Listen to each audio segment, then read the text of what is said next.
గా భావించేవాడని చెప్పేసి చాణక్యుడు చెప్తాడు. ఈరోజు ఎటువంటి సంకోచం లేకుండా చెప్పొచ్చు అధ్యక్ష, మనము మన ప్రభుత్వం కానీ మన గౌరవ ముఖ్యమంత్రి కానీ అర్థశాస్త్రంలో చాణక్యుడు ఏదైతే చెప్తాడో అదే విధమైన పాలన ఈరోజు అందింపజేస్తూ ఉన్నామని చెప్పి తెలియజేస్తా ఉన్నాను అధ్యక్ష. విభజన అనంతరం ఏర్పడిన ప్రతికూల పరిస్థితుల్లో కూడా అత్యంత ప్రగతిశీల రాష్ట్రాల్లో మన రాష్ట్రం తన స్థానాన్ని తిరిగి సాధించడానికి ఎంత కష్టమైనా సరే ఏ సవాలులైనా అధిగమిస్తూ అవకాశాలను అందిపుచ్చుకోగలదని మన గౌరవ ముఖ్యమంత్రి గారి దృఢ విశ్వాసం.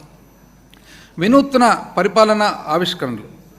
రాష్ట్ర విభజన తరువాత జటిలమైన విభజన సమస్యలతో మరియు నష్టాలతో ఇబ్బంది పడుతున్నప్పటికీ ఉన్నత ఆశయాలతో మరియు నూతన శక్తితో రాష్ట్రాన్ని పునర్నిర్మించుకోవడానికి మా ప్రభుత్వం శాయశక్తులా ప్రయత్నిస్తుంది. మన రాష్ట్ర సమస్యలను అధిగమించాలంటే పాత మరియు మూస పద్ధతుల్లో కాకుండా ఒక సరికొత్త విధానంతో మాత్రమే అభివృద్ధిని సాధించగలమని గౌరవ ముఖ్యమంత్రి గారు తాను చేసిన సుదీర్ఘ పాదయాత్ర అనుభవంతో తెలుసుకున్నారు. దీనికి అనుగుణంగా అనేక మార్గ నిర్దేశక కార్యక్రమాలతో మా ప్రభుత్వం గత 5 సంవత్సరాలుగా ప్రజల జీవితాల్లో వెలుగు నింపుతుంది. మా ప్రభుత్వం ప్రవేశపెట్టిన నవరత్నాలు, మేనిఫెస్టోలోని ఇతర పథకాలు మరియు అమలు చేస్తున్న వివిధ వినూత్న కార్యక్రమాలు సుస్థిర అభివృద్ధి లక్ష్యాలను అనుగుణంగా ఉన్నాయి. ఈ కార్యక్రమాలు మెరుగైన ఫలితాలను అందించడం వలన ప్రపంచవ్యాప్త మేధావులచే కూడా ప్రశంసలు అందుకుంటున్నాయి. కొత్త ఆలోచనలను, ఆవిష్కరణలను మరియు ఇంతకుముందు ఎన్నడూ లేని విధానాలను కనీ విని ఎరగని రీతిలో అమలుపరచడం వలన తక్కువ సమయంలోనే మా ప్రభుత్వం సంతృప్త స్థాయిలో ప్రజలందరి జీవితాల్లో గణనీయమైన మార్పు తీసుకురాగలిగింది.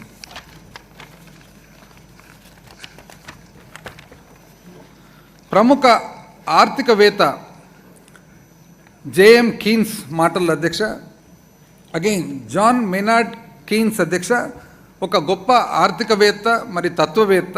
తాను మొట్టమొదటిసారిగా ప్రపంచానికి మ్యాక్రో ఎకనామిక్స్ అనే పదము ప్రపంచానికి తెలియజేశాడు అధ్యక్ష. స్థూల అర్థశాస్త్రం 20వ శతాబ్దంలో దాదాపు అందరిపై కూడా ఎక్కువ తనకున్న ఇన్ఫ్లుయెన్స్ అనేది చాటి చూపగలిగినారు అధ్యక్ష. గ్రేట్ డిప్రెషన్ అధ్యక్ష, ఏదైతే గొప్ప ఆర్థిక మాంద్యం 1930లో ప్రపంచంలో వచ్చిందో అప్పుడు తను ఒక కొత్త థియరీ స్టార్ట్ చేసి తాను ఒక గొప్ప పుస్తకము రచించినాడు అధ్యక్ష. The general theory of employment, interest and money, published in the year 1936. 1936లో అధ్యక్ష the general theory of employment, interest and money అని ఒక పుస్తకం రచించినాడు అధ్యక్ష.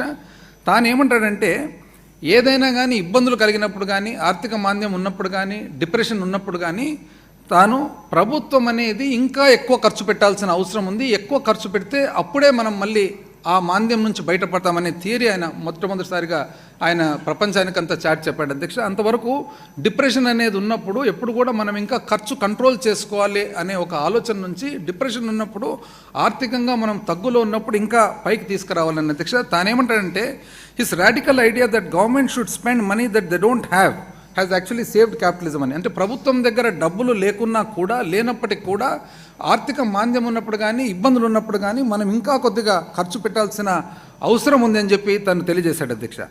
ప్రభుత్వానికి ముఖ్యమైన బాధ్యత ఏమంటే తన మాటల అధ్యక్ష, ప్రభుత్వానికి ముఖ్యమైన బాధ్యత ఏమిటంటే ఇతరులు ఇప్పటికే చేస్తున్న పనులు చేయడము లేదా అవే పనులు కొంచెం మెరుగ్గా లేదా అధ్వానంగా చేయడం కాదు, కానీ ఇప్పటి వరకు అసలు ఎవ్వరూ చేయని పనులు చేయడం. ఐ రిపీట్ అధ్యక్ష, ఇప్పటి వరకు అసలు ఎవరు చేయని పనులు చేయడం. ఈరోజు మనం గర్వంగా చెప్పొచ్చు అధ్యక్ష, మన ప్రభుత్వం కానీ గౌరవ ముఖ్యమంత్రి గారు కానీ తీసుకున్న నిర్ణయాలు ఏవైతే ఉన్నాయో, పరిపాలన ఏదైతే ఇచ్చామో ఇప్పటి వరకు ఎవ్వరు కూడా చేయలేదని చెప్పి ఈరోజు గర్వంగా మనం చెప్పొచ్చు అధ్యక్ష. మా ప్రభుత్వం యొక్క కొన్ని ముఖ్యమైన వినూత్న కార్యక్రమాల ప్రభావం మరియు వాటి సత్ఫలితాలను గౌరవ సభకు తెలియజేస్తున్నాను అధ్యక్ష.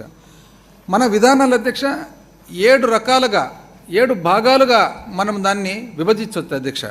ఆ 7 భాగాలు కూడా ఒక భాగం తర్వాత ఒక భాగము క్లియర్గా ఆ విధానం ఏమి, ఆ పరిపాలన విధానం ఏమి, ఆ ఆలోచన ఏమి, ఆ ఆలోచన వెనకాల దాని కారణమేమి, అయితే ఆ ఆలోచన పరిపాలన వలన యాక్చువల్గా రిజల్ట్ ఏమి, అవుట్కమ్ ఏమనేది కూడా నేను చెప్పబోతా ఉన్నాను అధ్యక్ష. ఎందుకంటే ఈ బడ్జెట్లో ఈ ముఖ్యంగా అవుట్కమ్ అధ్యక్ష, 5 సంవత్సరాల పాలన తర్వాత అవుట్కమ్ ఏమొచ్చింది అనేది అధ్యక్ష. అయితే ఆ 7 విధానాలు వచ్చేసి అధ్యక్ష, సుపరిపాలన ఆంధ్ర, సామర్థ్య ఆంధ్ర, మన మహిళా మహారాణుల ఆంధ్ర అధ్యక్ష. ఐ రిపీట్ అధ్యక్ష, మన మహిళా మహారాణుల ఆంధ్ర, అన్నపూర్ణ ఆంధ్ర, సంక్షేమ ఆంధ్ర, సంపన్న ఆంధ్ర, భూభద్ర ఆంధ్ర.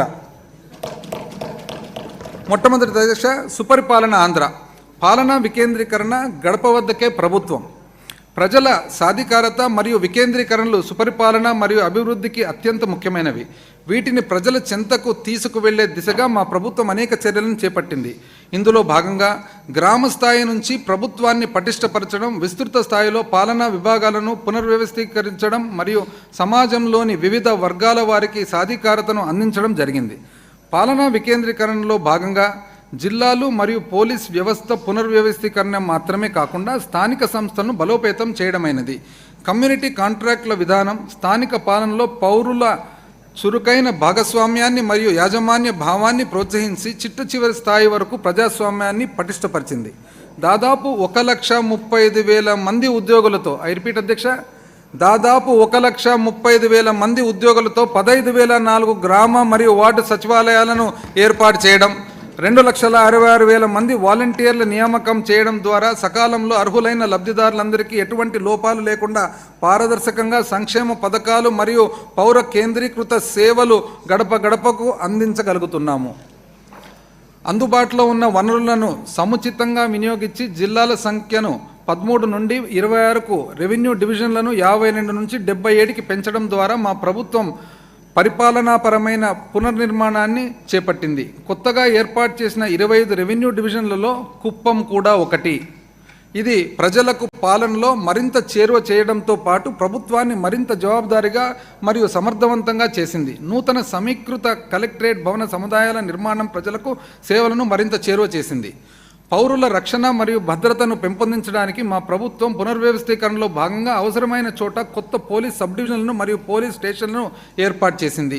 ఉదాహరణకు కుప్పం పోలీస్ సబ్ డివిజన్ను 6 పోలీస్ స్టేషన్ల పరిధితో ఏర్పాటు చేయడం జరిగింది. అధ్యక్ష, రెవెన్యూ డివిజన్ కానీ పోలీస్ సబ్ డివిజన్ కానీ కుప్పం అని చెప్పి నేను ప్రత్యేకంగా ఎందుకు చెప్తున్నానంటే అది వేరే ఆలోచనతో కాదు అధ్యక్ష. ఈరోజు దురదృష్టవశాత్తు లేరు లీడర్ ఆఫ్ అపోజిషన్, కానీ ఉన్నింటే మన ప్రభుత్వం కానీ మన పాలన కానీ గౌరవ ముఖ్యమంత్రి గారు కానీ ఏదైనా కానీ అందరికీ సమానత్వం, ఏ ఒక్కరిని కూడా తక్కువగా ఎక్కువగా చూడకుండా ప్రతి ఒక్కరిని సమానత్వంతో నీడ్ బేస్డ్ గవర్నెన్స్ ఇచ్చినామని చెప్పి తెలియజేసేదానికి నేను చెప్తా ఉన్నాను అధ్యక్ష. లేకుంటే ఈరోజు ఈ సమయంలో రెవెన్యూ డివిజన్ కానీ పోలీస్ సబ్ డివిజన్ కానీ కుప్పంకి వచ్చిందంటే అది మన పరిపాలన అనేది ఒక చిహ్నం అని చెప్పి మీకు తెలియజేస్తా ఉన్నాను అధ్యక్ష.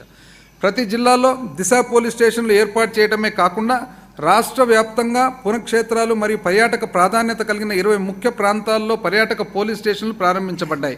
భద్రత మౌలిక సదుపాయాలు పెంచడం ద్వారా ప్రజా భద్రత మరింత మెరుగుపడింది. గడప గడపకు మన ప్రభుత్వం అనే కార్యక్రమం ద్వారా ప్రజాప్రతినిధులు పౌరుల నుండి నేరుగా ప్రాథమిక సౌకర్యాలు మరియు మౌలిక సదుపాయాల అవసరాలను తెలుసుకొని వాటిని సమకూర్చడం ద్వారా బాధ్యతాయుతమైన పాలన అందజేస్తున్నారు. ఈ కార్యక్రమంలో భాగంగా అత్యధిక ప్రాధాన్యత కలిగిన 58,288 పనులను 2,356 కోట్ల రూపాయల అంచనా వ్యయంతో మంజూరు చేయగా ఇప్పటి వరకు 729 కోట్ల రూపాయలతో 17,239 పనులు పూర్తయ్యాయి. రాష్ట్రంలో భాగస్వామ్య ప్రజాస్వామ్యాన్ని ముందుకు తీసుకువెళ్లడమే కాకుండా స్థానిక సంస్థలను ఆర్థికంగా మరింత బలోపేతం చేయడానికి మా ప్రభుత్వం 4వ రాష్ట్ర ఆర్థిక సంఘం సిఫార్సులను ఆమోదించి 5వ ఆర్థిక సంఘాన్ని కూడా ఏర్పాటు చేసింది. రెండవది అధ్యక్ష, మొట్టమొదటి అధ్యక్ష సుపరిపాలన ఆంధ్ర అయితే రెండవది అధ్యక్ష సామర్థ్య ఆంధ్ర. పరిపూర్ణ మానవ అభివృద్ధి, పౌరులపై పెట్టుబడి. అధ్యక్ష, ఐక్యరాజ్య సమితి మాజీ అధ్యక్షులు కోఫీ అన్నన్ గారి మాటల్లో అధ్యక్ష, జ్ఞానం అనేది శక్తి, సమాచారం అనేది స్వేచ్ఛ, విద్య అనేది ప్రతి సమాజంలో ప్రతి కుటుంబంలో పురోగతికి పునాది. ఐ రిపీట్ అధ్యక్ష, జ్ఞానం అనేది శక్తి, సమాచారం అనేది స్వేచ్ఛ, విద్య అనేది ప్రతి సమాజంలో ప్రతి కుటుంబంలో పురోగతికి పునాది. కోఫీ అన్నన్ గారు అధ్యక్ష farmer secretary general of United nations అధ్యక్ష, 1997 నుంచి 2006, దాదాపు 10 సంవత్సరాలు అధ్యక్ష. అయితే ఈయనలో ఒక గొప్పతనం ఏమంటే అధ్యక్ష, ఇంతవరకు చరిత్రలో మన యునైటెడ్ నేషన్స్లో తను పనిచేస్తూ అక్కడున్న స్టాఫ్లో నుంచి మొట్టమొదటిసారిగా సెక్రటరీ జనరల్ అయిన వ్యక్తి కోఫీ అన్నన్ గారు అధ్యక్ష. తనకు 2001 సంవత్సరంలో తను అందించిన ప్రపంచానికి అందించిన సేవలకు తను నోబెల్ పీస్ ప్రైజ్ కూడా ఇవ్వడం జరిగింది అధ్యక్ష. ఏ దేశానికైనా పౌరులే ఎనలేని సంపద, రాష్ట్ర వృద్ధికి, ఆర్థికాభివృద్ధికి దోహదపడే విధంగా పౌరుల సామర్థ్యాలను అభివృద్ధి చేయడం ప్రభుత్వాల యొక్క ముఖ్యమైన కర్తవ్యం. ఈ దృష్టితో మా ప్రభుత్వం గత 5 ఏళ్లలో మానవ మూలధన అభివృద్ధికి అత్యంత ప్రాధాన్యతనిచ్చింది. మానవ వనరుల అభివృద్ధిపై పెట్టే పెట్టుబడి మారుతున్న కాలానికి అనుగుణంగా కలిగే ఆర్థిక ఒడిదుడుకులను తట్టుకొని నిలబడగలిగే శక్తి సామర్థ్యాలను పెంపొందించింది. సమ్మిళిత వృద్ధిని సాధించడానికి దోహదపడుతుంది. అందరికీ సమాన అవకాశాలను అందించే సమాజ నిర్మాణం అసాధ్యం కాదని, నిజానికి సుసాధ్యమేనని నిరూపించడానికి మా ప్రభుత్వం విద్య, ఆరోగ్యం,